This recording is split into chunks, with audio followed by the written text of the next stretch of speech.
ہاں ٹھیک ہے.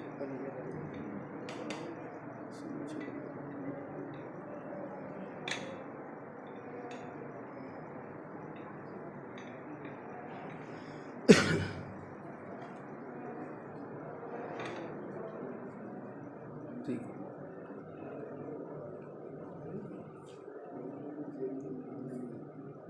رحم اللہ من قرأ الفاتحہ.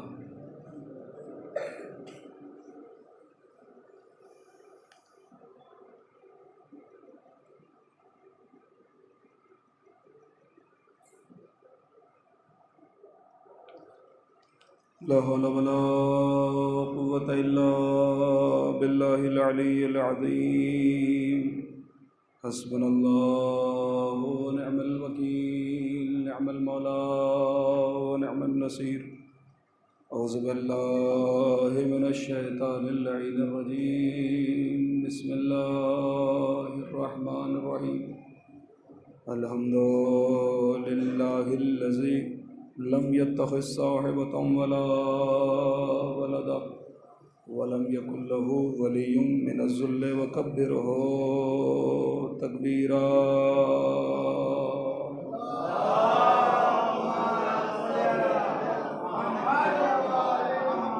الذي داعيا إلى الله بإذنه وسراجا منيرا.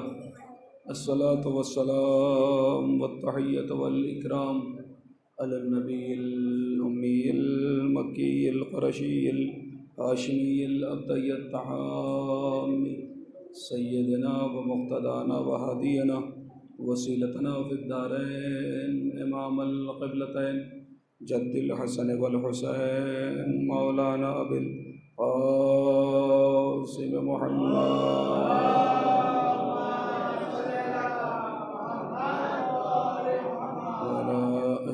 الطيبين الطاهرين المعصومين المظلومين المنتجبين المنتخبين ولعنة الدائمة الباقية على أعدائهم أجمعين. أما بعد فقد قال رسول الله صلى الله عليه وآله وسلم إن لقتل الحسين عليه الصلاة والسلام حرارة في قلوب المؤمنين لن تبرد أبدا. صلوات پڑھی محمد والے.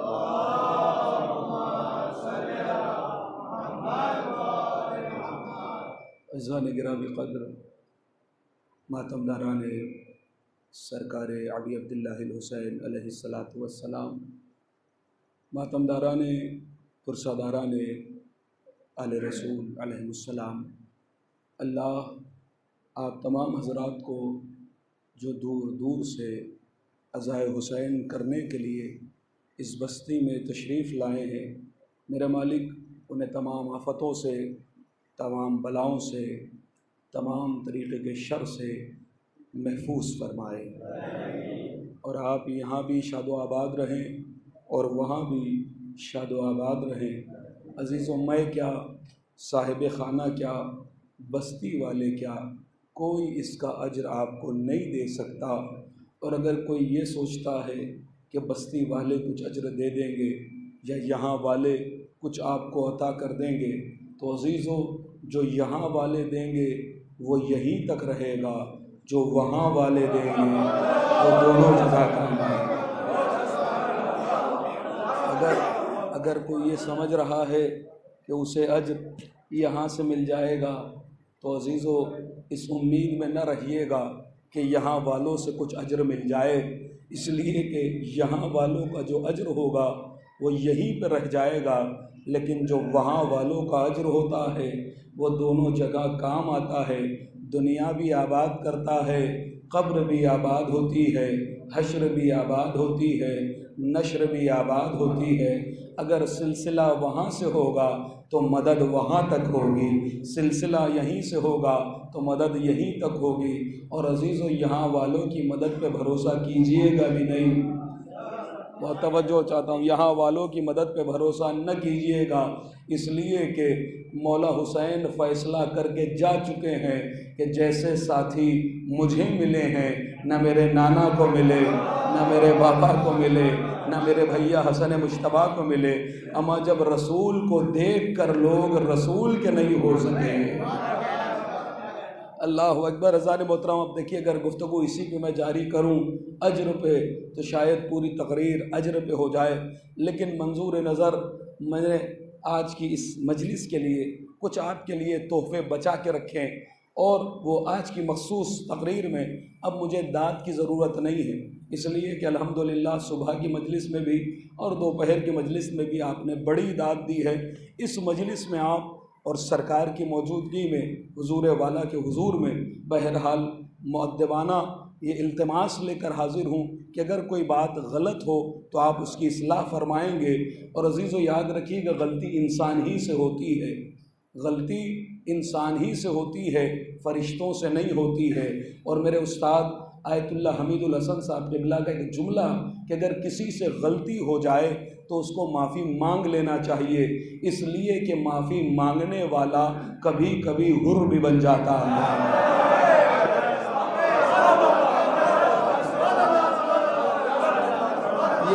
یہ ان کا جملہ آیت اللہ حمید الحسن صاحب قبلہ کا جملہ کوٹ کر رہا ہوں کہ انہوں نے فرمایا تھا جب ہم پڑھا کرتے تھے، چھوٹے تھے اور کہیں کہیں پہ ہنگامے ہو جاتے تھے، تو ان کا یہ اپنا انداز تھا کہ بچوں سے کس طریقے سے جرم کو قبول کروایا جائے، تو وہ یہ کہتے تھے کہ جو کہہ دے گا صحیح میں اسے کچھ نہیں کہوں گا۔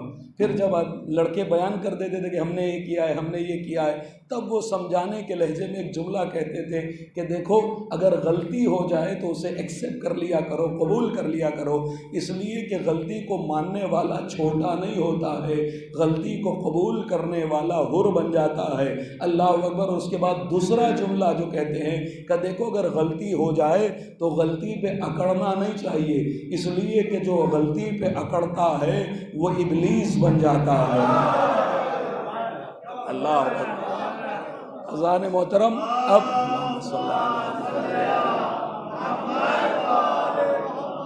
بہت دھیرے دھیرے آپ کی بارگاہ میں بھائی کا ایک جملہ تھا، وسط تقریر میں، تقریر کے آخر میں بھی کہہ سکتا تھا، میرے بھائی نے مجھ سے گزارش کی تو میں نے کہیں پہ پڑھا ہوگا جملہ اور ہمارے بھائی نے ویڈیو دیکھی تھی تو خواہش ظاہر کی کہ وہ جملہ یہاں بھی پڑھیے گا، اس لیے کہ اتنا عظیم جملہ ہے کہ اگر کوئی انسان سمجھ لینا تو اس کی زندگی بدل سکتی ہے۔ عزیزو، کوئی اپنے آپ کو جو حسین کی خدمت کرتا ہے، چاہے کھانا بنانے والے ہوں، چاہے فرش عزا بچھانے والے ہوں، چاہے انجمنوں کا اہتمام کرنے والے ہوں یا ذاکرین حسین کی خدمت کرنے والے ہوں، عزیزو یاد رکھیے گا یہ موقع ہر کسی کو نصیب نہیں ہوتے ہیں، یہ موقع ہر کسی کے نصیب میں نہیں ہوتے ہیں۔ پلٹ کے جملہ کہوں گا، جو نصیب والا ہوتا ہے اسی کے نصیب میں یہ حصہ آتا ہے۔ عزیزو، میرے استاد تھے علامہ شاکر حسین صاحب قبلہ امروہوی، بڑے فلسفی، بڑے ادیب، اور انہوں نے کتاب لکھی الزفرہ علی التفرہ، جس کا لوگ اردو میں ترجمہ بھی نہیں کر پائیں گے، جو نجف میں پڑھائی جاتی ہے الزفرہ علی التفرہ، اثبات چاند پر، یعنی چاند کو ثابت کرنے کے لیے انہوں نے ایک کتاب لکھی تھی الزفرہ علی التفرہ۔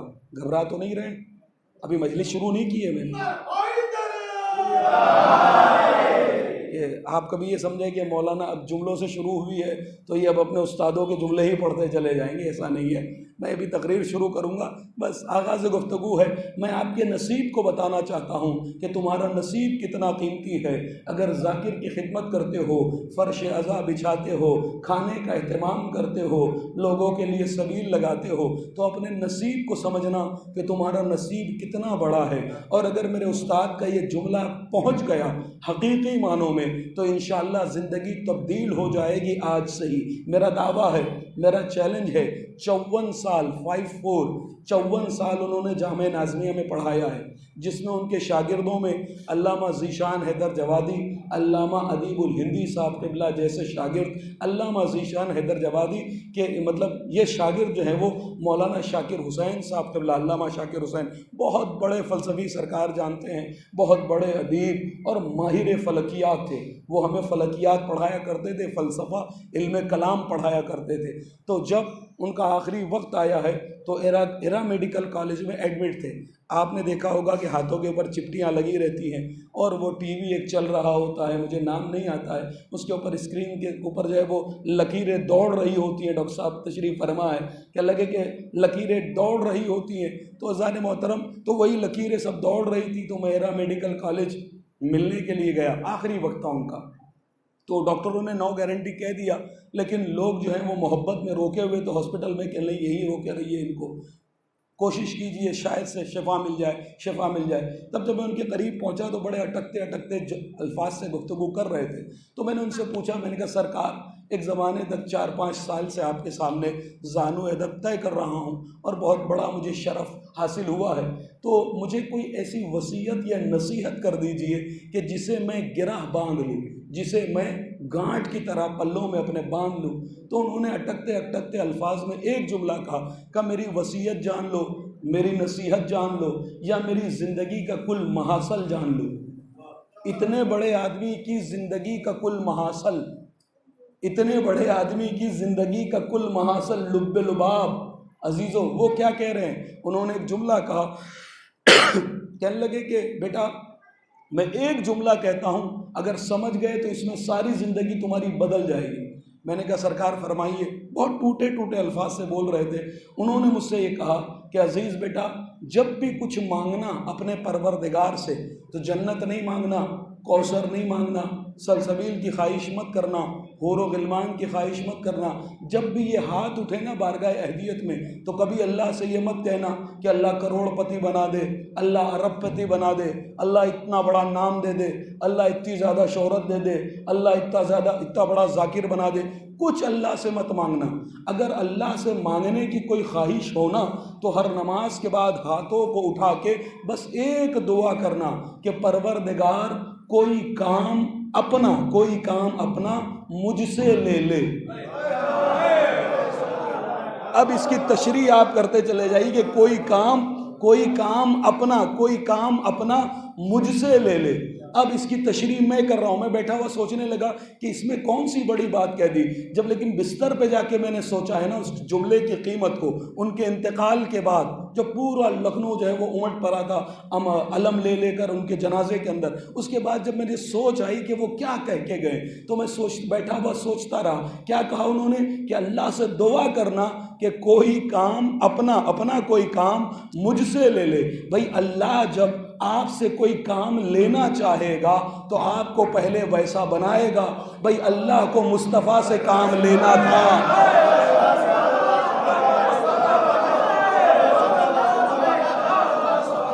اللہ کو کوئی مصطفیٰ سے کام لینا تھا تو پہلے مصطفیٰ کو ویسا بنایا، پھر اپنا کام مصطفیٰ سے لیا۔ علی مرتضیٰ سے کام لینا تھا تو علی کو پہلے ویسا بنایا، پھر اپنا کام لیا۔ حسن مجتبیٰ سے کوئی کام لینا تھا تو پہلے حسن کو ویسا بنایا۔ حسین غریب کربلا سے کام لینا تھا تو پہلے حسین کے سینے میں ویسا دل رکھا۔ تو قسم خدا کی یاد رکھیے گا، حسین کی خدمت کر کے کبھی اکڑیے گا نہیں، کبھی مونچھوں پہ تاؤ نہ دیجیے گا کہ میں یہ کرتا ہوں، میں یہ کرتا ہوں، میں یہ کرتا ہوں۔ نہیں، اکڑنے سے بہتر ہے شکر خدا کر لیجئے گا کہ پروردگار تیرا شکریہ کہ حسین نے مجھے اس لائق سمجھا کہ اپنا کام مجھ سے لیا ہے۔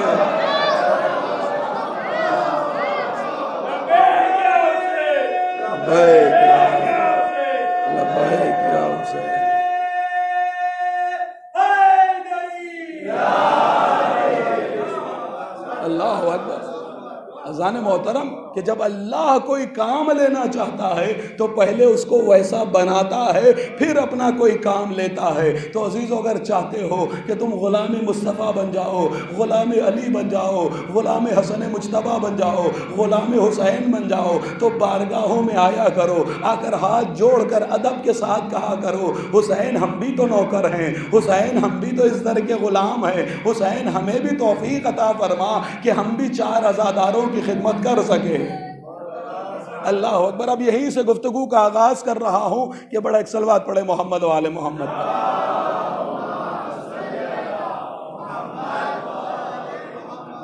عزیزو یہیں سے گفتگو کا آغاز کر رہا ہوں کہ رسول مقبول نے ارشاد فرمایا، ختمی مرتبت نے ارشاد فرمایا، طٰہٰ و یاسین نے جملے ارشاد فرمائے ہیں۔ قسم خدا کی اگر تینوں مجلسیں اسی حدیث مبارک کے اوپر پڑھتا تو شاید جو ہے وہ موضوع ختم نہیں ہو پاتا۔ بالکل نیا تازہ ترین، تازہ تو کوئی نیا تو کچھ ہوتا ہی نہیں ہے میرے یہاں پہ، اس لیے کہ میں جگہ جگہ کہتا ہوں کہ میں نیا کچھ نہیں پڑھتا، نیا میں کبھی نہیں پڑھتا ہوں، اس لیے کہ قرآن وہی 1400 سال پرانا ہے، اہل بیت وہی 1400 سال پرانے ہیں، سب کا مقصد ایک ہی ہے جنت، بس جانے کے اینگل چینج ہو جاتے ہیں، پہنچنا سب کو علی تک ہے، لیکن کوئی کس راستے سے پہنچ رہا ہے، کوئی کسی راستے سے پہنچ رہا ہے، تو ہم سب کا مقصد ایک ہی ہوتا ہے۔ تو نیا کچھ نہیں پڑھ رہا ہوں کہ اذان محترم رسول نے ارشاد فرمایا، انا لقتل الحسین حرارۃ فی قلوب المؤمنین لن تبردا ابدا۔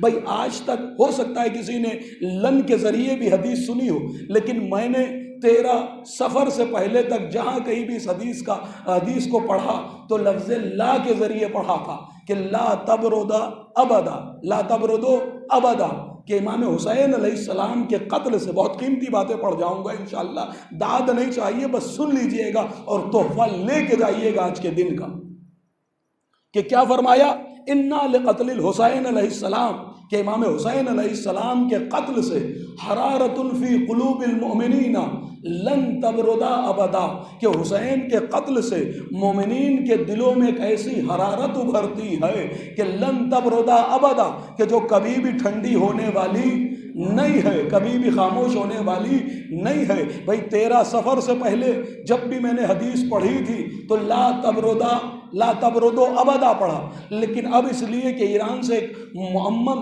اور جس کو کہیے کہ مستند عالم دین نے یہ حدیث بھیجی لن کے ذریعے سے، اور بڑی کتابوں کا حوالہ بھی دیا کہ کتابوں کے اندر لفظ لن کا استعمال ہوا ہے، تو اب عزیزان محترم اب یہاں سے میں جو جملے کہہ رہا ہوں اس پہ غور چاہتا ہوں، غور طرف بات ہے کہ کیا کہہ رہے ہیں رسول رسالت مآب کہ لن تبردا ابدا، کہ حسین کی محبت، حسین کی جو تڑپ ہے، حسین قتل حسین سے جو حرارت ہے وہ مومنین کے دل میں کبھی بھی ٹھنڈی ہونے والی نہیں ہے۔ بہت توجہ چاہتا ہوں، بھئی آپ نے پڑھا ہوگا یا سنا ہوگا لا تبردو ابدا، لیکن میں پڑھ رہا ہوں لن تبردا ابدا۔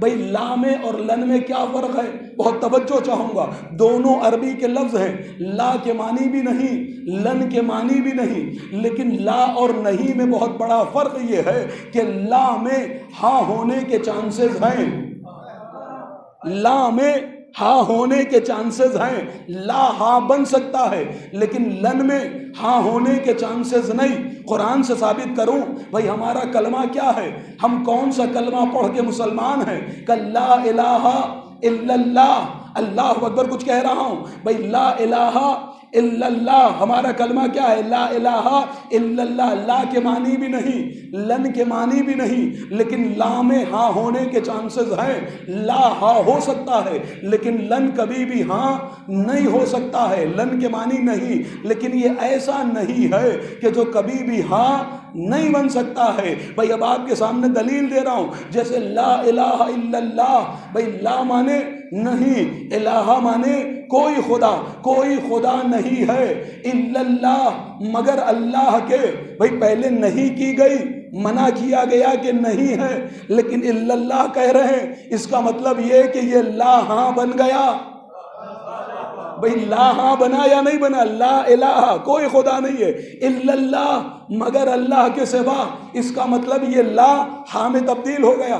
جو اب بھی نہیں سمجھے وہ یوں سمجھ لیں، اللہ قرآن میں کہہ رہا ہے، اللہ نے قرآن میں کیا کہا کہ واللہ اخرجکم من بطون امہاتکم لا تعلمون شیئا، کہ جب ہم نے تم کو تمہارے ماؤں کے شکم سے خارج کیا، لا تعلمون شیئا، تم کچھ نہیں جانتے تھے، تمہاری سمجھ میں کچھ نہیں آتا تھا، تمہارے ادراک میں کچھ نہیں آتا تھا، لیکن مجھے بتائیے یہ جو لا ہے کیا یہ زندگی بھر لا ہی رہا؟ کیا انسان کی زندگی بھر کچھ ہی سمجھ میں نہیں آتا رہا؟ کہ نہیں، جب بڑا ہوا، عالم شعور میں آیا، کچھ بڑا ہوا، کچھ زندگی ملی، بہت کچھ سمجھ میں آنے لگا، یہ بھی سمجھ میں آنے لگا حق کیا ہے، باطل کیا ہے، حق کدھر ہے، باطل کدھر ہے۔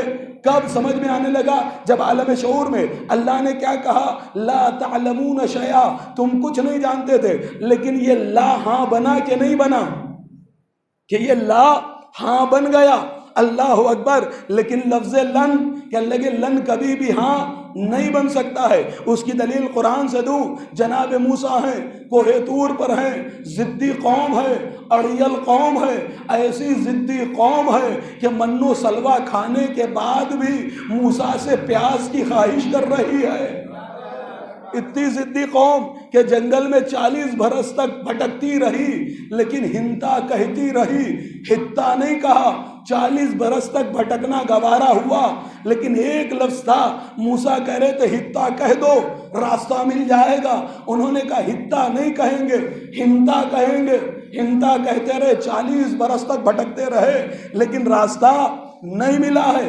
ایسی ضدی اڑیل قوم. ایک مرتبہ قوم پہنچ گئی کوہ طور کے اوپر. جناب موسیٰ کہہ رہے پروردگار تو جانتا ہے میری قوم کتنی ضدی ہے، کتنی اڑیل ہے، کیسی ضد کرنے والی ہے. میرے معبود یہ سب ضد کر رہے ہیں کہ تجھے دیکھیں گے، تیرا نظارہ کریں گے، تیرا دید کریں گے. ایک مرتبہ اللہ نے کہا کہ میں طور کے اوپر ایک بجلی چمکانے والا ہوں. اگر انہوں نے بجلی کو دیکھ کر یہ رہ گئے، باقی رہ گئے تو یہ میرا دیدار کر سکتے ہیں. اب عزیزان محترم کیا ہوا؟ کوہ طور کے اوپر بجلی چمکی، ساری قوم جل کر راکھ ہو گئی. موسیٰ جیسا نبی بے ہوش ہو گیا. جب موسیٰ کو ہوش آیا ہے تو اللہ کہہ رہا ہے لن ترانی یا موسیٰ، اے موسیٰ تم مجھے ہرگز ہرگز نہیں دیکھ سکتے. اس کا مطلب لن جہاں پر بولا گیا تو لن کے معنی کیسا نہیں کہ نہ دنیا میں دیکھ سکتے ہو خدا کو، نہ آخرت میں دیکھ سکتے ہو خدا کو. زمین آسمان پر چلی جائے، آسمان زمین پر آ جائے، زمین تحت الثری میں چلی جائے، سب کچھ ختم ہو جائے، کیا اللہ کو دیکھا جا سکتا ہے؟ کہ اللہ کو نہیں دیکھا جا سکتا. اللہ نے یہ نہیں کہا لا ترانی یا موسیٰ، اے موسیٰ تم مجھے نہیں دیکھ سکتے. اللہ کیا کہہ رہا ہے؟ لن ترانی یا موسیٰ، اے موسیٰ تم مجھے ہرگز ہرگز نہیں دیکھ سکتے. اس کا مطلب یہ ہوا جہاں پر لفظ لن کا استعمال ہو جائے، چاہے آسمان زمین پر آ جائے، زمین تحت الثری میں چلی جائے، سورج فنا ہو جائے، چاند ختم ہو جائے، لیکن لفظ لن کبھی بھی ہاں نہیں بن سکتا ہے. اب رسالت مآب نے کیا ارشاد فرمایا؟ حرارت فی قلوب المؤمنین لن تبردا ابدا. یہ ایسی حرارت ہے کہ جو کبھی بھی ٹھنڈی ہونے والی نہیں ہے. لفظ لن کا استعمال کیا یعنی حسین کا عشق، حسین کی حرارت، حسین کی گرمی لن تبردا ابدا. اما لفظ لن کہا ہے، لن کا معنی یہ ہے کہ جو کبھی بھی ہاں میں تبدیل ہونے والا نہیں ہے. اس کا مطلب یہ ہوا رسول اللہ یہ بتانا چاہتے ہیں یہ حرارت ایسی حرارت ہے، عزادار کے دل میں ایسی حرارت ہے جو کبھی بھی ٹھنڈی ہونے والی نہیں ہے. نہ زندگی میں ٹھنڈی ہوگی، نہ قبر میں ٹھنڈی ہوگی، نہ حشر میں ٹھنڈی ہوگی، نہ میزان پہ ٹھنڈی ہوگی، نہ صراط پہ ٹھنڈی ہوگی، نہ محشر میں ٹھنڈی ہوگی، نہ میزان میں ٹھنڈی ہوگی، نہ جنت میں ٹھنڈی ہوگی. اور اس کا ثبوت کئی سال پہلے ایک شاعر نے شعر کہہ کے دے دیا تھا کہ اگر ہمیں عزاداری حسین سے جنت میں روکا جائے گا تو ہم جنت میں جانے سے انکار کر دیں گے.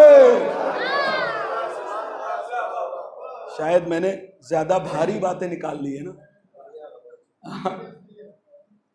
عزیزان محترم چاہتا تو بہت قیمتی باتیں قسم خدا کی، اس میں ذاکر کا کلیجہ ہوتا ہے، گھنٹوں گزر جاتے ہیں سوچتے ہوئے جب باتیں نکل کے آتی ہیں. عزیزوں بہت توجہ چاہوں گا. میں نے کہا نا تحفے دے جاؤں گا، داد نہیں چاہیے آپ سے. داد تو 2 مجلسوں میں لے لی میں، پھر کبھی مولا نے موقع دیا یا نصیب میں لکھا ہو تو پھر داد لے لیں گے. لیکن سن جائیے کیا کہنا چاہتا ہوں کہ لن تبردا ابدا، کہ یہ آگ، یہ حرارت جو حسین کے قتل سے مومن کے دل میں تڑپ پیدا ہوئی ہے نا، یہ کبھی بھی ٹھنڈی ہونے والی نہیں ہے. لیکن عجیب مسئلہ ہے، کیا کہا؟ لن تبردا. دیکھیے بدل دوں موضوع تو ادھر متوجہ رہیے. کیا لگے لن تبردا ابدا.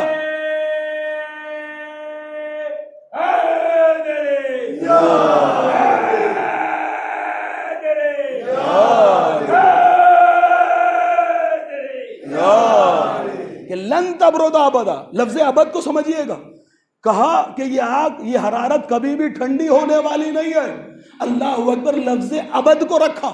ابد کی قیمت کو جانیں۔ اللہ نے قرآن مجید کے اندر جنتیوں کا بھی تذکرہ کیا ہے، جہنمیوں کا بھی تذکرہ کیا۔ جب جہنمیوں کا تذکرہ آیا تو اللہ کیا کہہ رہا ہے؟ اولئک اصحاب النار ہم فیہا خالدون، کہ وہ اصحاب نار ہیں، وہ آگ والے لوگ ہیں اور اس میں ہمیشہ ہمیشہ رہیں گے۔ یعنی جب ہمیشہ کا ذکر کیا آگ والوں کے لیے تو لفظ خالدون کو رکھا، لیکن جب جنتیوں کا تذکرہ کیا تو اللہ قرآن میں کیا کہہ رہا ہے؟ من تحتها الانہار جنات تجری من تحتها الانہار خالدین فیہا ابدا۔ اللہ اکبر، یہاں بھی خالدین وہاں بھی خالدین، جنتیوں کے ساتھ لفظ ابد کو رکھا۔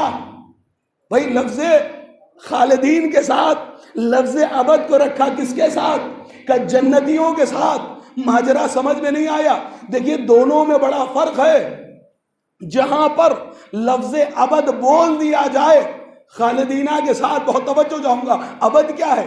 ابد ہے حال، بہت توجہ چاہتا ہوں، ابد ہے لفظ تاکید کہ خالدینہ فیہا ابدا، کہ وہ اس میں ہمیشہ ہمیشہ رہیں گے۔ اس کا مطلب یہ ہوا کہ جو جنت میں چلا جائے گا وہ جنت سے کبھی نکالا نہیں جائے گا۔ لیکن جہنمیوں کے لیے کیا کہا؟ اولئک اصحاب النار ہم فیہا خالدون، کہ وہ اس میں ہمیشہ ہمیشہ رہیں گے۔ جہاں پر لفظ خالدون بولا جائے گا وہاں پر اس کے ختم ہونے کے چانسز ہیں، لیکن جہاں پر لفظ ابد بول دیا جائے اس کے ختم ہونے کے چانسز نہیں ہیں۔ بہت توجہ چاہتا ہوں بھائی، حدیثوں کے اندر سنا ہے نا، اتنے سال جہنم میں جلیں گے پھر جنت میں آ جائیں گے۔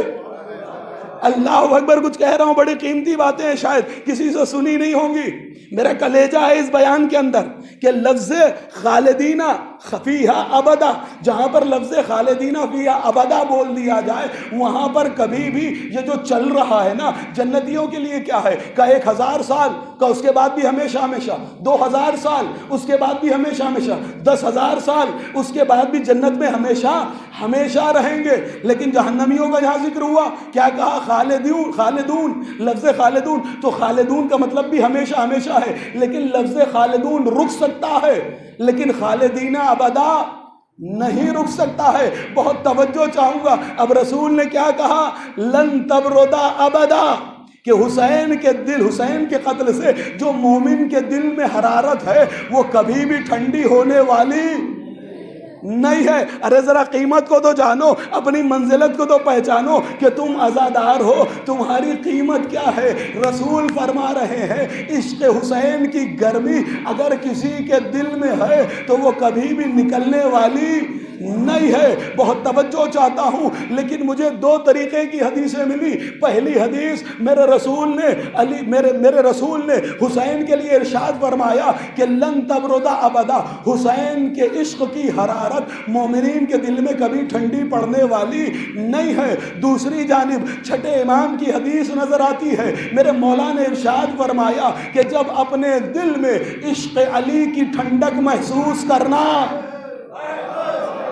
اپنی ماں کو دعا دینا۔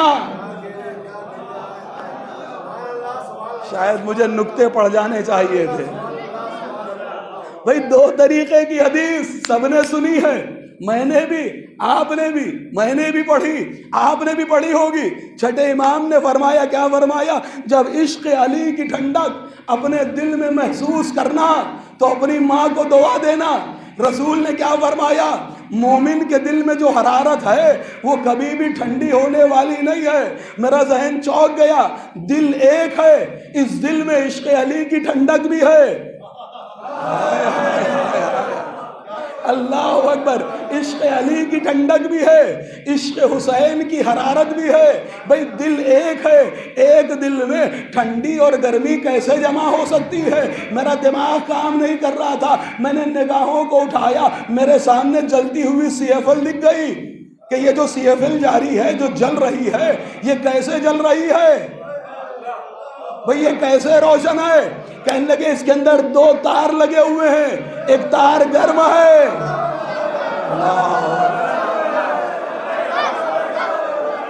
اور دھیرے دھیرے پڑ جاؤں گا، ایک تار گرم ہے، ایک تار ٹھنڈا ہے۔ اما اگر کوئی یہ کہنے لگے کہ دونوں ٹھنڈے تار لگا دیجئے، CFL جلے گا؟ کہا لگا نہیں جل سکتا. اچھا ٹھنڈے ہٹا دیجئے, دونوں گرم تار لگا دیجئے, جل جائے گی؟ کہا لگے نہیں جلے گی. اگر اس میں روشنی چاہیے تو اس میں حرارت بھی چاہیے, برودت بھی چاہیے, گرم تار بھی چاہیے, ٹھنڈا تار بھی چاہیے, تبھی یہ بلب جلنے والا ہے, یہ CFL جلنے والا ہے. تو قسم خدا کی اب مجھے کہنے دیجئے نا, اگر ایمان کا چراغ روشن کرنا ہے تو اس دل میں عشق علی کی ٹھنڈک لگا دو, حرارت حسین کی گرمی لگا دو.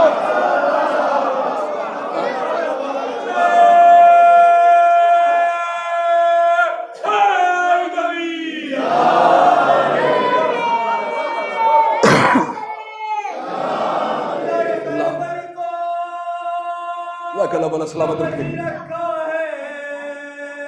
کاغذ کی پتنگ میرے مولا نے تو انگلی پہ اٹھا رکھا ہے.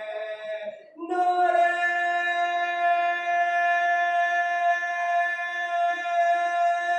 حیدری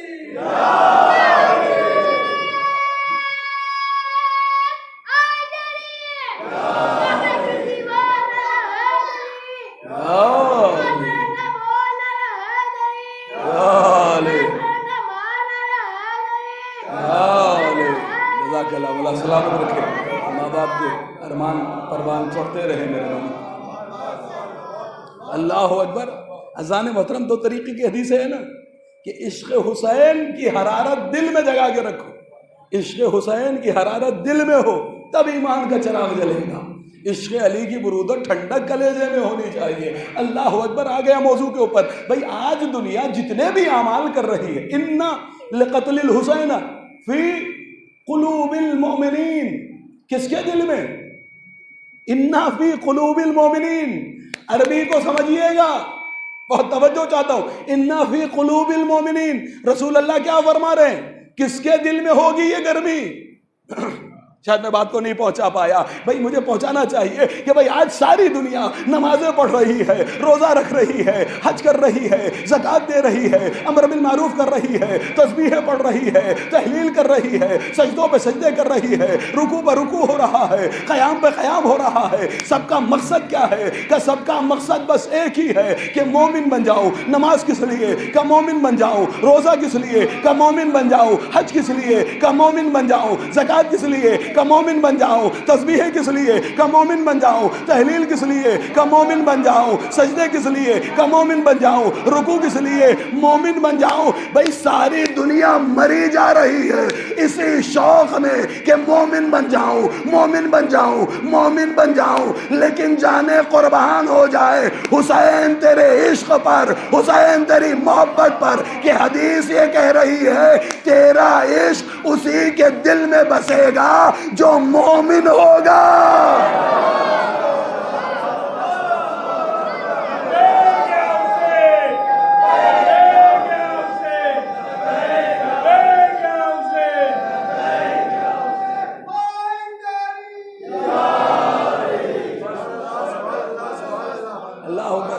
تھک گئے؟ تین ہی تو مجلسیں کی ہیں, تھک گئے؟ بلند ترین صلوات پر. ہاں ظاہر سی بات ہے. جزاک اللہ, جزاک اللہ. بلا سلامت رکھے. سارے مل کر جواب دینا.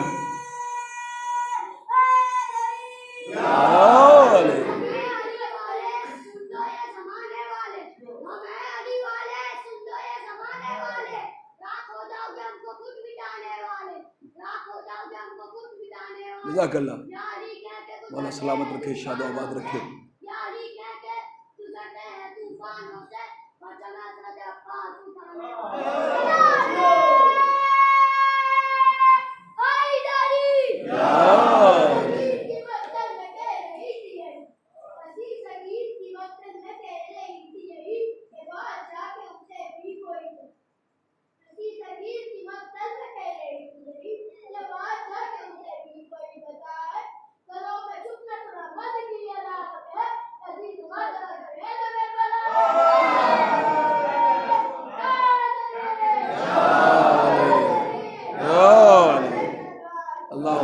علی محمد وعلی آل محمد۔ اذان محترم بہت توجہ چاہتا ہوں، آج دنیا مری جا رہی ہے، مومن بن جائیں، مومن بن جائیں، لیکن حدیث کیا کہہ رہی ہے؟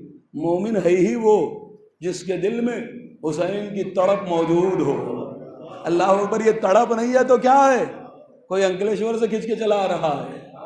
یہ تڑپ نہیں ہے تو کیا ہے؟ کوئی سورج سے چلا رہا ہے۔ اللہ اکبر، یہ کس چیز کا نتیجہ ہے؟ کس نے گھسیٹ لیا ہے؟ کہ کھانے پہ آ گئے ہیں؟ اللہ اکبر، کچھ کہہ رہا ہوں، کیا دیگوں کے اوپر آئے ہیں؟ عزیزوں، وہ مجمع گیا دیگوں والا،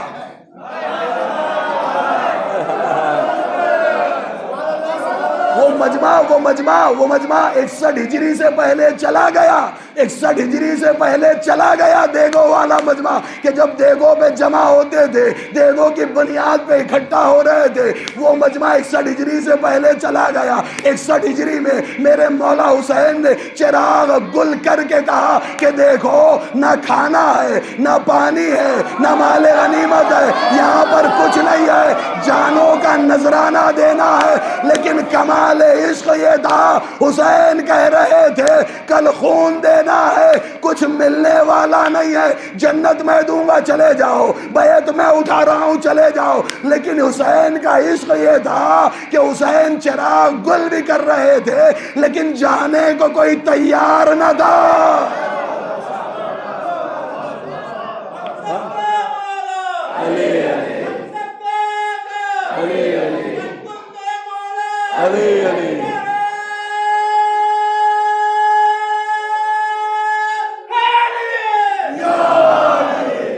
اللہ اکبر، ہو گیا۔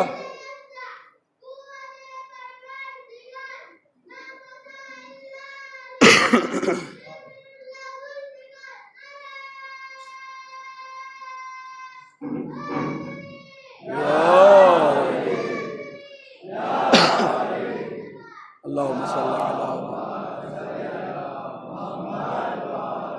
یعنی تیرے چاہنے والوں کی خیر، جزاک اللہ، بولو سلامت رکھے۔ یعنی تیرے دشمنوں میں شما سب تبرہ تبرہ تبرہ، لعنت لعنت لعنت، تیسری گولی 24 پار چھلہ نہ ہوئی دری۔ اللہ اکبر، اذان محترم سن لیے بیٹا، ٹائم نہیں ہے میرے پاس۔ اللہ اکبر، اذان محترم اپنی قیمت کو پہچانے، اپنے وزن کو پہچانے، اپنی اہمیت کو پہچانے کہ کیا آج دنیا مری جا رہی ہے کہ مومن بن جائے، مومن بن جائے، لیکن قسم خدا کی میرا رسول کہہ کے گیا ہے، مومن ہے ہی وہ جس کے دل میں عشق حسین کی حرارت موجود ہو۔ قسم خدا کی، اگر قیمت کو سمجھ لو نا، ترازو تمہارے ہاتھ میں دیتا ہوں، سنو، مومن کہتے کسے؟ تمہاری عظمت سمجھو، اگر تم سمجھ گئے کہ تم کیا ہو تو قسم خدا کی کبھی بھی تم یہ نہیں سمجھو گے کہ تم زمین پہ چل رہے ہو۔ میں نے بہت بڑا جملہ کہہ دیا، اگر عزادار یہ سمجھ جائے کہ وہ عزادار کتنا بڑا عہدہ لیے ہوئے ہے، کتنا بڑا عہدیدار ہے، جسے عزادار حسین کہا جاتا ہے نا، تو تمہارے قدم زمین پہ، لوگ یہ سمجھیں گے کہ یہ زمین پہ چل رہا ہے، لیکن تم زمین پہ نہیں چلو گے۔ مومن کی قیمت بتا دوں، مومن ہے ہی وہ جس کے دل میں عشق حسین کی حرارت ہو۔ اب نبی نے ارشاد فرمایا مومن کی عظمت کے لیے، مومن کی عظمت کہ من عزا مومنا فقط عزانی، اپنی عظمت کو پہچانے، کیا ہو تم۔ قسم خدا کی جب پڑھتا ہوں نا کبھی کبھی تو کلیجہ اتنا بڑا ہو جاتا ہے، لیکن بعد میں سوچتا ہوں اعمال کے بارے میں تو سر جھک جاتا ہے۔ کہ مومن کیا ہے، اس کی عظمت کیا ہے، کہ لگے من ازانی مومنا، من ازا مومنا، جس نے مومن کو اذیت دی، فقط ازانی، اس نے مجھے اذیت دی، ومن آزانی فقط آز اللہ، اور جس نے مجھے اذیت دی اس نے اللہ کو اذیت دی، ومن آز اللہ، اور جس نے اللہ کو اذیت دی فہو ملعون، وہ ملعون ہے فی التوراۃ والزبور والانجیل والفرقان۔ کیا فرمایا؟ جس نے اللہ کو اذیت دی وہ ملعون ہے، کس کی نگاہ میں؟ زبور کی نگاہ میں، انجیل کی نگاہ میں، توریت کی نگاہ میں، قرآن کی نگاہ میں۔ اللہ اکبر، کون ہے وہ؟ ملعون ہے جس نے مومن کو اذیت دی۔ اللہ اکبر، مومن کی قیمت کو پہچانے۔ مومن کہتے کسے ہیں؟ اب ذرا مجھے جملہ کہنے دیجئے نا بھئی، جو عزادار کو تکلیف پہنچائے وہ تو ملعون ہے، اب جو اہل بیت کو تکلیف پہنچائے اگر کوئی تو جو مومن کی قیمت کو پہچانیے گا۔ مومن کہتے کسے ہیں؟ میرے مولا علی نے منبر خطیب ابیض نے منبر کوفہ سے کبھی اعلان فرمایا تھا کہ مومن اپنی قیمت کو پہچان، مومن اپنے وزن کو پہچان کہ تیری رفعت کیا ہے، تیری قیمت کیا ہے، تیرا مرتبہ کیا ہے، تیری بلندی کیا ہے۔ میرے مولا نے فرمایا مومن اپنے نفس کو نہ بیچنا مگر جنت کے بدلے۔ آئے گا جملہ قسم خدا کی کہ مومن اپنے نفس کو نہ بیچنا مگر جنت کے بدلے۔ بھئی مومن کے نفس کی قیمت امیر المومنین نے کیا فرمائی کہ اپنے نفس کو نہ بیچنا مگر جنت کے بدلے۔ ذرا سوچئے تو صحیح، جب مومن کے نفس کی قیمت جنت ہے تو امیر المومنین کے نفس کی قیمت کیا ہوگی؟ اللہ اکبر، امیر المومنین کے نفس کی قیمت کیا ہوگی؟ تو اب اللہ قرآن مجید کے اندر امیر المومنین کے نفس کی قیمت ارشاد بیان فرما رہا ہے۔ وَمِنَ النَّاسِ مَن يَشْرِي نَفْسَهُ ابْتِغَاءَ، کیا پروردگار کیا کہہ رہا ہے کہ لوگوں میں سے کچھ ایسے بھی لوگ ہیں کہ جو نفس کو بیچ دیتے ہیں، مرضی کو خرید لیتے ہیں۔ بھئی نفس کس نے بیچا ہے؟ مرضی کس نے خریدی ہے؟ علی نے نفس کو بیچا ہے، مرضی معبود کو خرید لیا ہے۔ میں کہوں گا اے حلال مشکلات، اے مولائے کائنات، اے جناب امیر، اے مولائے غدیر، اے ٹھوکر سے مردے کو جلانے والے، اے ہم جیسے کنگالوں کو دریائے عطا دینے والے، اے اپنے دہلیز پہ ستارے کو بلانے والے، اے علی یہ بتا دیجئے کہ یہ مرضی ہی کیوں خریدی ہے؟ بھئی افلاک پر حکومت مانگ لیتے، چاند پر حکومت مانگ لیتے، ستاروں پر حکومت مانگ لیتے، سورج پہ اختیار مانگ لیتے، زمین پہ اختیار مانگ لیتے، حضرت سلیمان کی طرح بادشاہت مانگ لیتے۔ یہ مرضی ہی کیوں لے لی ہے؟ عجب نہیں، علی آواز دیں گے کہ دیکھو میں نے مرضی اس لیے لی ہے کہ اشیاء اس کی ہوں گی، اختیار ہمارا ہوگا۔ اشیاء اس کی ہوں گی، اختیار ہمارا ہوگا۔ چاند اس کا ہوگا، اشارہ ہمارا ہوگا۔ سورج اس کا ہوگا، اشارہ ہمارا ہوگا۔ ستارہ اس کا ہوگا، دہلیز ہماری ہوگی۔ بچے ہمارے ہوں گے، جنت اس کی ہوگی۔ ہمارے بچے جوانان جنت کے سردار ہوں گے۔ کوثر اس کا ہوگا، ساقی کوثر ہم ہوں گے۔ کوثر اس کا ہوگا، ساقی کوثر ہم ہوں گے۔ کنیزیں اس کی ہوں گی، لیکن شہزادی خاتون جنت جو ہوں گی وہ ہماری زوجہ ہوگی۔ اس لیے ہم نے اللہ کی مرضی خریدی ہے کہ اشیاء اس کی ہوں گی، اختیار ہمارا ہوگا۔ اب امیر المومنین کے نفس کی قیمت کو پہچانیے، کتنا عظیم ہے یہ نفس، کتنا قیمتی ہے نفس۔ اللہ اکبر۔ عزیزان محترم، جب ہم یہ پڑھتے ہیں کہ میرے مولا نے در خیبر کو 2 انگلیوں سے اکھاڑ دیا، تو لوگ کہتے ہیں کیسے ممکن ہے جو علی گھٹنے سے روٹیاں توڑ کے کھا رہا ہو، وہ 2 انگلیوں پہ در خیبر کیسے اکھاڑ سکتا ہے؟ جسے 40 لوگ کھول رہے ہو، 40 لوگ بند کر رہے ہو، اتنا بھاری خیبر علی 2 انگلیوں پہ اٹھا لے، سمجھ میں نہیں آتا۔ میں نے کہا یہ تو بڑی بات ہو گئی کہ علی نے 2 انگلیاں لگا دی، اگر علی خیبر کو گھور کے دیکھ لیتے تو خیبر اکھڑ آتا۔ اگر علی خیبر کو گھور کے دیکھ لیتے تو خیبر اکھڑ آتا۔ اب آپ کہیں گے دلیل کیا ہے؟ اس کی دلیل کیا ہے؟ میں مرضی پہ بات کر رہا ہوں، اس کی دلیل کیا ہے جی صاحب؟ کیا دلیل ہے؟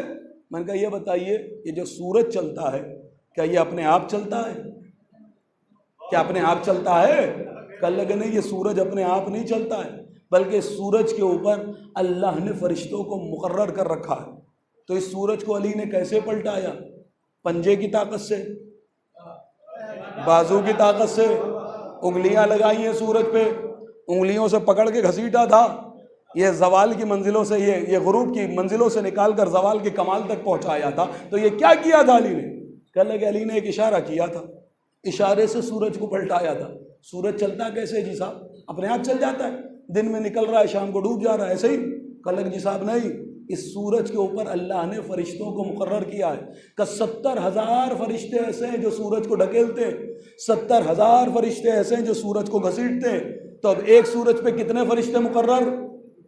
بھائی میرا میتھمیٹک حساب کمزور ہے، آپ کا تو نہیں ہے الحمدللہ، میں صبح بھی کہہ چاہوں کتنے؟ 1 لاکھ 40,000, اللہ اکبر، جی و سلامت رہو. کہنے لگے سورج کے اوپر 1,40,000 فرشتے مقرر ہیں جو سورج کو روزانہ نکال رہے ہیں، روزانہ ڈبا رہے ہیں، روزانہ نکال رہے ہیں. لیکن مجھے یہ بتائیے کہ ایک فرشتے کی طاقت کتنی ہے، ایک فرشتے میں کتنی طاقت ہوتی ہے کہ جب اللہ نے قوم لوط کے اوپر عذاب کو نازل کیا ہے تو ایک فرشتے کو زمین کے اوپر بھیجا، اور بھیجنے کے بعد کہا کہ زمین پر چلا جا، اور جانے کے بعد پورے ٹاؤن کو، پورے ضلع کو، پورے ایریے کو اٹھا اور اٹھا کے اسے پلٹ دے. اللہ اکبر. فرشتہ زمین پر آیا، آنے کے بعد فرشتے نے اپنی ایک پر کی نوک کے اوپر پورے ضلع کو، پورے ٹاؤن کو 7 دنوں تک اٹھا کے رکھا، 7 دنوں تک اٹھا کے رکھا، اور پھر اس زمین کو پلٹ دیا. اللہ اکبر. بھئی جب پر کے نوک میں اتنی طاقت ہے کہ پورے ضلع کو اٹھا لیا، پورے ٹاؤن کو اٹھا لیا، جب نوک میں اتنی طاقت ہے تو ایک فرشتے کے پروں میں کتنی طاقت ہوگی؟ جب پروں میں اتنی طاقت ہے تو ایک فرشتے کے بدن میں کتنی طاقت ہوگی؟ جب ایک فرشتے میں اتنی طاقت ہے تو 1,40,000 فرشتوں میں کتنی طاقت ہوگی؟ تو اب مجھے کہنے دیجئے جتنی طاقت مل کر 1,40,000 فرشتوں میں ہے، اتنے اکیلے طاقت علی کے ایک اشارے میں ہے.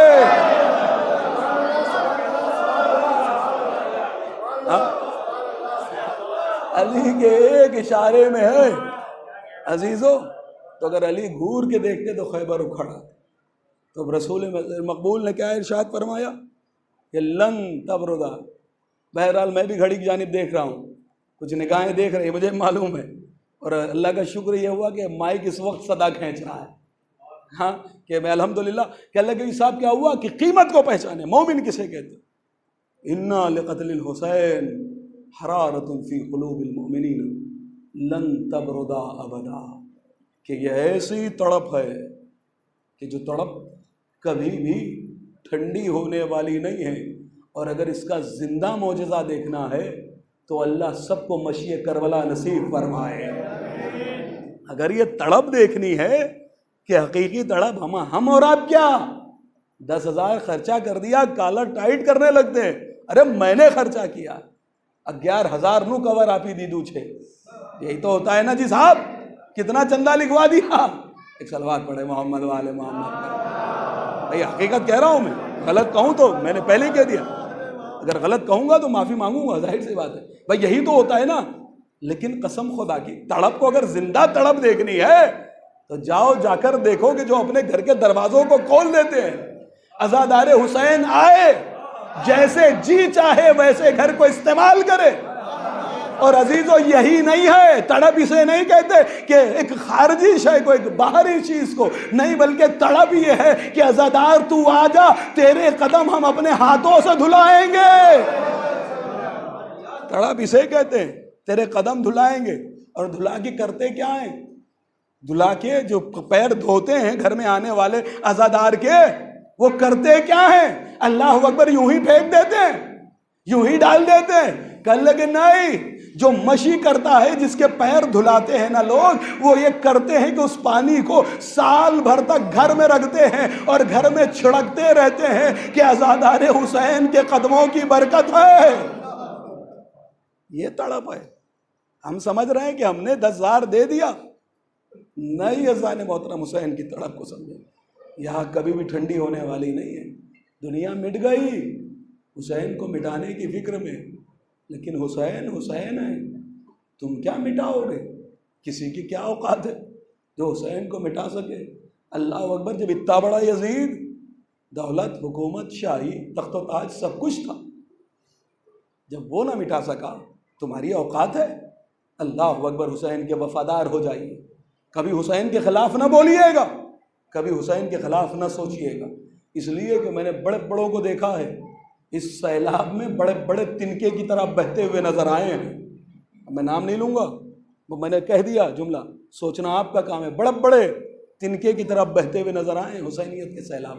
حسینیت کے وفادار رہیے گا عزیزو. میرا مظلوم امام اللہ اکبر. بی بی صدیقہ طاہرہ آ جاتی ہے اور آنے کے بعد ایک رونے والے کے قریب رومال کو پھیلا کے کہتی ہے اے رونے والے تیرے آنسو نہیں ہے میرے زخمی حسین کا مرہم ہے۔ اللہ جانے کس ہاتھ میں رومال ہوتا ہوگا، اس لیے کہ میں نے روایتوں میں یہ پڑھا ہے کہ زہرا کی پسلیاں ٹوٹی ہوئی ہے، ارے کلائی بی بی کی ٹوٹی ہوئی ہے، اللہ جانے کس ہاتھ، کون سا ہاتھ پسلیوں پہ ہوتا ہوگا، کون سے ہاتھ میں رومال ہوتا ہوگا۔ اور سیدہ ایک رونے والے کے قریب جا کے کہتی ہے میرے زخمی حسین کا مرہم دے دے۔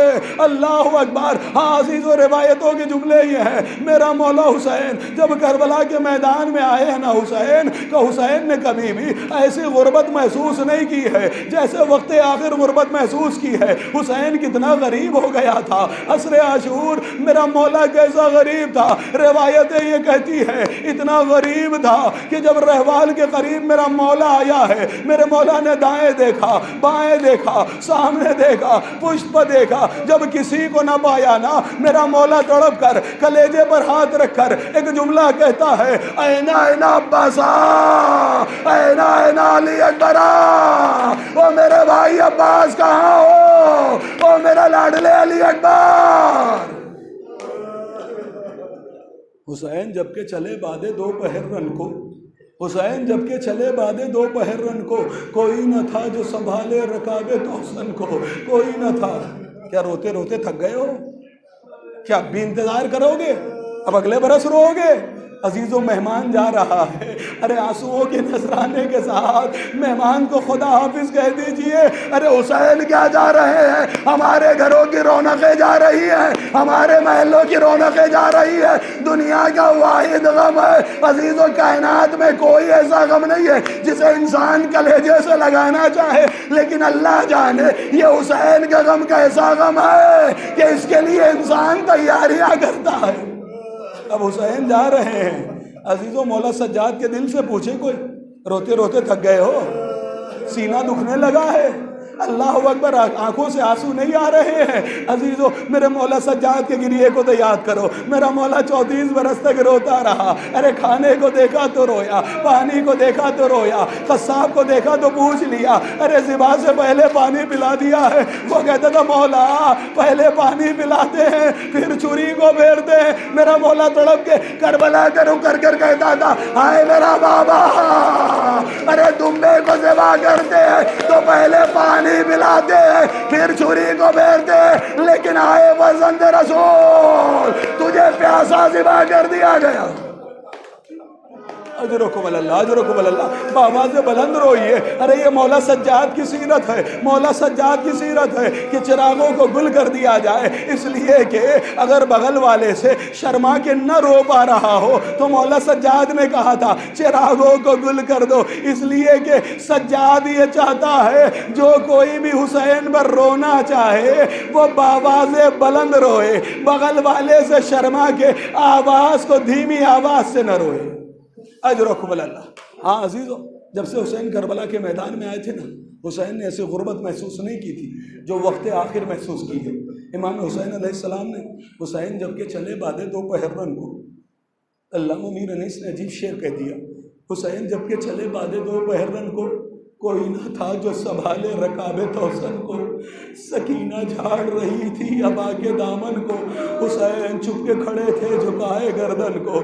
حسین جب کے چلے بادے دوپہر رن کو، کوئی نہ تھا جو سنبھالے رکاب توسن کو، سکینہ جھاڑ رہی تھی ابا کے دامن کو، حسین چھپ کے کھڑے تھے جھکائے گردن کو، نہ آسرا تھا کوئی شاہ کربلائی کو، فقط بہن نے کیا تھا ارے سوار بھائی کو۔ جناب زینب تڑپ گئی، تڑپ کے کہتی ہے اے میرے ماں جائے، علی اکبر نہ رہے، ارے زینب تو ہے نا، عباس نہ رہے، زینب تو ہے نا، اونو محمد نہ رہے، زینب تو ہے نا، بھیا کو سوار کرا دیا۔ میرا مولا حسین مقتل میں آئے، مقتل میں آنے کے بعد ایک مرتبہ خطبہ دیا ہے، اس کے بعد تلوار کو نکالا ہے، تلوار نکالنے کے بعد میرے مولا حسین نے تلوار چلانا شروع کی ہے، میمنہ کو میسرہ پر لڑ دیا، میسرہ کو قلب لشکر پر، قلب لشکر کو پیچھے ڈھکیلتے چلے جا رہے ہیں، چاروں طرف سے آواز آ رہی ہے حسین تمہیں عباس کا واسطہ، حسین علی اکبر کا واسطہ، حسین قاسم کا واسطہ۔ میرا مولا فرماتا ہے پہلے تم نے عباس کے بازو کو قلم کر دیا، پہلے علی اکبر کے سینے میں سے نہ توڑ دی، پہلے علی اصغر کے گلے پہ تیر مارا ہے، اب مجھے عباس کا واسطہ دیتے ہو، علی اکبر کا واسطہ دیتے ہو۔ جنگ کرتے جاتے تھے، کہتے جاتے تھے عباس اٹھو نا، علی اکبر اٹھو نا، قاسم اٹھو نا، اور محمد اٹھو نا۔ ارے جب تم جنگ کر رہے تھے حسین کھڑا دیکھ رہا تھا، اب حسین جنگ کر رہا ہے، ارے ذرا کھڑے ہو کے حسین کی جنگ دیکھو نا، 3 دن کے بھوکے اور پیاسے کی جنگ دیکھو نا۔ جنگ کرتے کرتے پھر علامہ امیر انیس نے عجیب بند کہہ دیا، تیروں پہ تیر کھا چکے بس اے حسین بس، تیروں پہ تیر کھا چکے بس اے حسین بس، نیزوں پہ نیزے کھا چکے بس اے حسین بس، لاشوں پہ لاشیں لا چکے بس اے حسین بس، ہم تم کو آزما چکے بس اے حسین بس۔ ارے سر کو جھکا دو خنجر بیداد کے لیے، کچھ امتحان چھوڑ دو، کچھ امتحان چھوڑ دو سجاد کے لیے۔ اللہ اکبر۔ ایک مرتبہ ندائے غیبی آئی، حسین صبر کے جوہر دکھا دو، چلتی ہوئی تلوار کو میرے مولا نے نیام میں رکھا، اللہ اکبر، بھاگی ہوئی فوج سمٹی۔ عزیزو آپ نے سنا ہے نا، ایک پتھر میرے مولا حسین کی پیشانی پر آ کر لگا اور میرا مولا پشت فرس سے زمین پر آیا۔ بتا دوں یہ پتھر کس نے مارا ہے؟ عزیزو جب ندائے غیبی آئی ہے، جناب مختار سقفی نے ایک مرتبہ زجر ملون کو گرفتار کیا ہے نا، تو اس سے پوچھا تھا زجر تو نے دوسرا جرم کیا کیا؟ میں نے دوپہر میں دوسرا جرم نہیں پڑھا تھا۔ اس نے دوسرا جرم یہ بتایا کہ جب ندائے غیبی آئی، حسین نے چلتی ہوئی تلوار کو ایک مرتبہ نیام میں رکھ دیا۔ جیسے نیام میں رکھا نا، عمر سعد نے، پیسر سعد نے 10,000 کے دستے کو بلایا، اور وہ 10,000 ایسے تھے، کسی کے ہاتھ میں تلوار تھی، کسی کے ہاتھ میں نیزہ تھا، کسی کے ہاتھ میں گرز تھا، کچھ تیر کمان والے تھے۔ اللہ اکبر۔ بس 10,000 کو حکم دیا کہ جاؤ جا کر حسین کو گھیر لو۔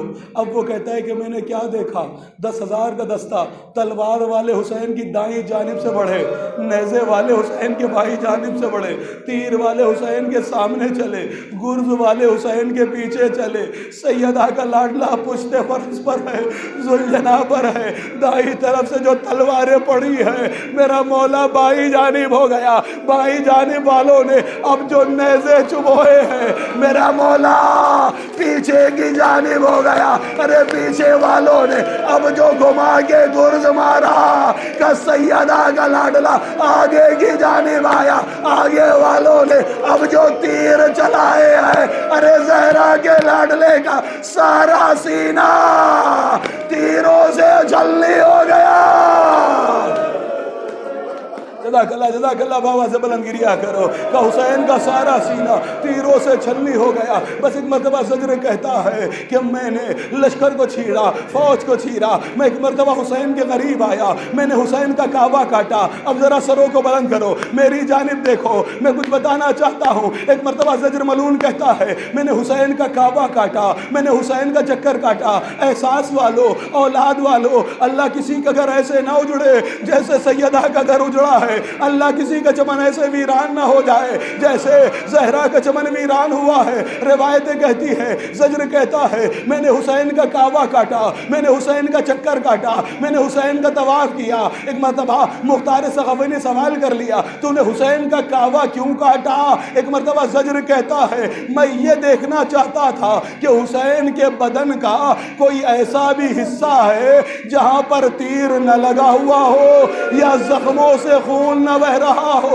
ارے مجھے حسین کے بدن کا کوئی حصہ نظر نہیں آیا جہاں پر تیر لگا ہوا نہ ہو یا زخموں سے خون نہ بہ رہا ہو۔ بس میں نے ایک مرتبہ جیب سے جلتا ہوا پتھر نکالا، حسین کی پیشانی خالی نظر آئی، حسین کی پیشانی کا نشانہ لیا، جیسے ہی میں نے پتھر حسین کی پیشانی پر مارا کہ حسین گھوڑے سے زمین پر آئے، لیکن حسین نے کسی کو نہ پکارا، نہ اماں سیدہ کو پکارا، نہ بابا علی مرتضیٰ کو پکارا، نہ بھیا حسن مشتبہ کو پکارا۔ جیسے ہی میرا پتھر حسین کی پیشانی پر لگا، گرتے گرتے حسین نے تڑپ کر آواز دی، بھیا عباس، اے بھیا عباس، اے میرے بھائی مجھے سہارا۔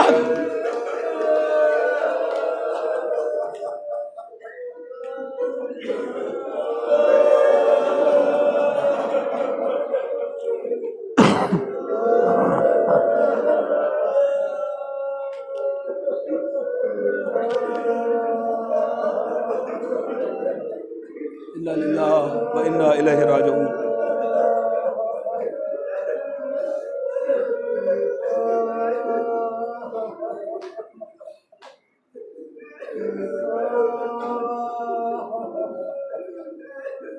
انا للہ و انا الیہ راجعون. بحمد قضائہ و تسلیم علیہ. پروردگار ہماری سے بات قبول فرما، ہمارے آنسوؤں کو قبول فرما. اے میرے مالک ہمیں زیادہ سے زیادہ عزا حسین کرنے کی توفیق عنایت فرما، زیادہ سے زیادہ عزا حسین کرنے کی توفیق عنایت فرما.